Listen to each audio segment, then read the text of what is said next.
NBC Sports Boston's Tom Curran here on the Rich Eisen Show. How are you, Tom? Tremendous. I am tremendous, Richard. How are you? I am doing fine. Let's jump in with both feet here, Tom, because we spoke all throughout the spring and summer of what things are going to look like in New England, and you were saying it's Stidham's job. There is nobody else there, and we got kind of caught off guard because it was Stidham's job all the way through to late June. And it's still not Stidham's job, even with Cam winning only 6 of the first 13, or the Patriots winning 6 of the first 13 with the season going the way that it is. Are you surprised by Belichick's response that it's still Cam's gig for the rest of the way now that team's 6 and 7? I hate to seem a little contrarian, but no. And here's the reasons why I'm not surprised. Go for it. The Patriots made a commitment to Cam, and they've asked him to do an awful lot for $1 million. They brought him in at the end of June. He has been a franchise stabilizer. He's been a perfect bridge in terms of leadership from Tom Brady. Bill Belichick and Josh McDaniels know the limitations of their offense and the quote-unquote weaponry around Cam. So they send him out there with less than around him. They put a lot on his plate. He didn't have an off season. He's got opt-outs on both sides of the ball that he's dealing with.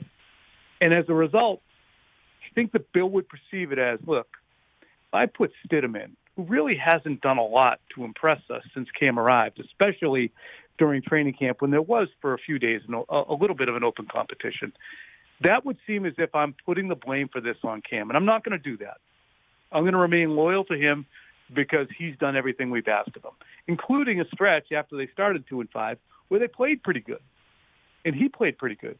So that's where I think it all stems from. That's the reluctance, Rich. So what is the future of the quarterback position for New England then, Tom? What do you think? I think it's ride or die with Cam until the team's eliminated. And then if Bill decides, and I could see him still being stubborn enough to not do it because the wolves in the media and the folks in the stands or in front of their televisions, not in the stands, are screaming for Jarrett Stidham, where he just says, no, I'm going to do it my way. You just go with Cam. But I cannot imagine that Cam Newton would be any kind of a long-term answer next year, and I'd be stunned if he's back in a role, unless that's a, Cam, you want to come back, no one's giving you something, kind of signing that happens in June. As for Stidham, I would say he's probably going to be in the mix with whoever the team either drafts, trades for, or signs at the quarterback position. But you're going into a gunfight with a spoon with Cam Newton as a quarterback in 2020 when you get behind. He can do great things for your team relative to if you're ahead and the game is being played on your terms. But if those terms are not friendly to you, your hands are tied.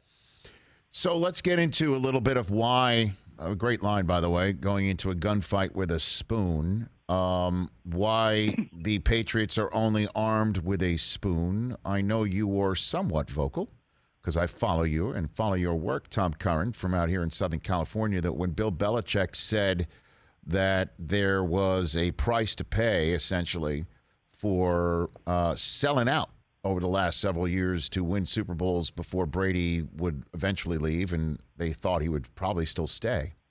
That's part of the reason why there's a spoon on the field, or they're arming the Patriots with less than this year. Your thoughts on all of this? You can't escape the draft. And that's where you're supposed to go shopping for your artillery. And if you're in the flatware aisle, Rich, and you're coming home with spoons, you're going to end up having a fight with spoons. And that's really what has happened, especially on the offensive side of the ball, since really about 2014. They just haven't done well in the draft. And you have to eventually pay the cost. And when the Patriots ignore the tight end position in the draft and don't acquire anyone through free agency, you're left with 2 rookies who are panic buys in the 2020 draft and can't practice with the team because of a pandemic. And neither of them is relevant. So you're basically taking the field without a tight end and asking a guy who you signed at the end of June to make do. I mean, the Patriots in 2017 traded Jimmy Garoppolo on Halloween. Since then, what did they do with the quarterback position? Well, they held the door open for Tom Brady and tapped their foot until he finally walked through it.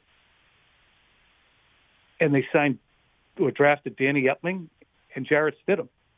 So what's on the field right now? And I know that Bill Belichick, who I've covered for his entire period of time in New England, is maybe not just the greatest coach of the Super Bowl era or in NFL history. He might be the greatest coach in American professional sports history. Be that as it may, they haven't stocked the team very well, and that's why they're running around with a spoon. So, what's the fix here? Because I mean, you know, we should assume that, you know, hopefully, thank to the gods that this vaccine is going to do what we all hope, and it will go into as many arms as we all hope, and it will actually end this pandemic, and thus 2021 will be as close to a normal football season as we can remember. That some of the players that opted out will be in and won't have such diminishing returns after sitting out for a year. And then what? You got to find a new quarterback, and then what? Like, what's the fix here for New England as they move into 2021 and into the final several years of the brilliant coaching career of Bill Belichick? What do you think, Tom? Glass half full, you have about $60 million worth of cap space available, which is third or fourth, depending upon who's doing the bookkeeping, highest in the NFL. We'll see what the cap ends up being. But the Patriots are well primed to do some good shopping if they can get the right guys, the right spots. Glass half empty, not only do you have to draft well and address a quarterback position when you might probably be around 15 or, you know, anywhere between 10 and 16 in the draft, you have to hit that spot. You also have guys like James White and Jason McCourty and Lawrence Guy and Adam Butler and David Andrews and Joe Thuney all coming up on contracts as well. So that $60 million that you're looking at is in your hot little hand ready to shop for free agents. There's some key players on this team who may not be back. Never mind Patrick Chung and Dante Hightower, who both took this year off because of COVID, and Marcus Cannon. They might just be getting warmed up. And what we've seen this year, you know this quote as well as anybody, was said about Don Shula or Bear Bryant, but it was said he can take his'n and beat urine, and he can take urine and beat his'n. And Bill Belichick can still do that. And he's done that this year. You know, if you look at last week against San Diego, 45-0, that's a pretty talented team that got absolutely depanced because the Patriots on special teams, defense, and with a game plan they could execute on offense, killed them. But when you get in against a more talented team that's well coached and has a plan, like we saw last night, you're going to be in for it because the team is not that over-the-top talented. Okay, so I guess as we begin to wrap this up, Tom Curran, NBC Sports Boston, I think this has a feel of a Week 14 postmortem on a Patriots season, which is very strange to me. I don't believe I've ever done this because the last time they had 7 losses was the year before NFL Network began. I don't think I've ever done something like this, and it's weird. I'm not going to lie. It's just weird right now. Yeah, it's new to me, too. I mean, I thought that they would go 8-8 and miss the playoffs, and that was after they acquired Cam. But it is weird because the tenor of Bill, I was just communicating with somebody on Twitter who DM'd me about it. I said, look, Bill is basically saying to fans, you don't like it, and media, tough crap.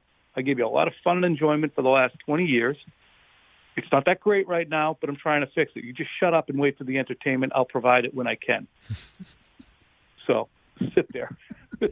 Like, I mean, he said this morning, I'm not going to answer the question again about quarterback.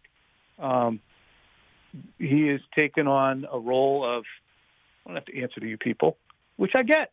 I do. And do you get that? I mean, to a degree, the mindset, Rich, you know him pretty well. No doubt. And I mean, I got to sit next to him for 2 days and hear the way that he thinks and all of that, you know. But I would never presume to ever think, that I know exactly what's in his mind. But I do know, you know, his level of pride, and I do know that he's been around the block, and he could probably sit here and recall the time this happened in 1988, or, you know, what he read about in 1954 and how this worked here and that worked there, and I'll get it fixed in this way. But you're right. Like, at some point, though it's got to be DK Metcalf and not N'Keal Harry. It's got to be Nick Chubb and not Sony Michel, although that might not be very fair because Sony Michel in the Super Bowl year was dynamite in that postseason. I mean, he was a difference maker in many different ways when points were becoming there's so much difficult. gray area, and he'd acknowledge that, and that's what he would present you with. Okay, so, we threw a screen to Damian Harris, and Aaron Donald grabbed him, and it's an anticipatory screen that got returned for a pick six, and that made it 17-0. And then after that, they only scored 7 points. What do you want from us? We looked bad. We didn't do well. Okay, what else? But, I mean, he is not, as he has said a couple of times this year, in the business of defending himself, which is fine. He's not in the business of apologizing, which is fine. Yeah. But I think even an open give and take on where the team is, why it's here, and where it's headed, he will not countenance, Richard. Before I let you go, Tom Curran, you've been covering Bill Belichick every single day since he's arrived in New England. You've seen him. You've been around the block with him. So what do you think? That we know that he doesn't think that Cam deserves to be in there, and we know he probably has evaluated Stidham enough that we can understand and for real know that he's not evaluating Stidham in Week 17 when he starts them against the winless Jets. He's doing that specifically along with all the other guys that he'll throw out there from the practice squad. Make sure that the Jets don't get Trevor Lawrence. Your thoughts, Tom Curran, when it's all said and done, Week 17. How does that happen? That the Jets are one loss away. That the Jets are one loss away from clinching Trevor Lawrence, and the man standing in their way, or maybe being able to step out of the way, is Bill Belichick. What do you think he does with that four-dimensional chessboard, Tom? What do you think? That's a great Sophie's choice, isn't it? Because you can either go with, I really want to see this franchise go down with the ignominious fact that they have an 0-16 around their neck forever. One. But so that argues to hit the tape all the way through.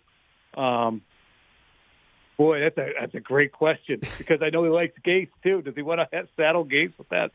But he'd never look, I don't want to finish 7-9 either. That's true. So that's holy true. Crap! But you circle up after Christmas. You kind of pull the foot off the gas pedal, which goes against every fiber of his being. But if you do you put the Jets at 1-15, and just maybe you don't see Trevor Lawrence twice a year, and the Jets don't get the best, most talented player potentially in the draft in the last some odd years. That's coming down the pike, Thomas. Okay, I'm putting that onto a quick document Word so I can have that for a story to write later. Because I think it's a good welcome. talker right there. That's a good talker. Hey, you're welcome. I try to make my guests better from when I said hello. That's what I'm trying to do here. Thank you, my friend. You take care of yourself, Tom. Thanks for the call. All right, buddy. Take care. I think you got it. It's Tom Curran. Hey, you watched all the way to the end. Thanks for that. Watch more right here.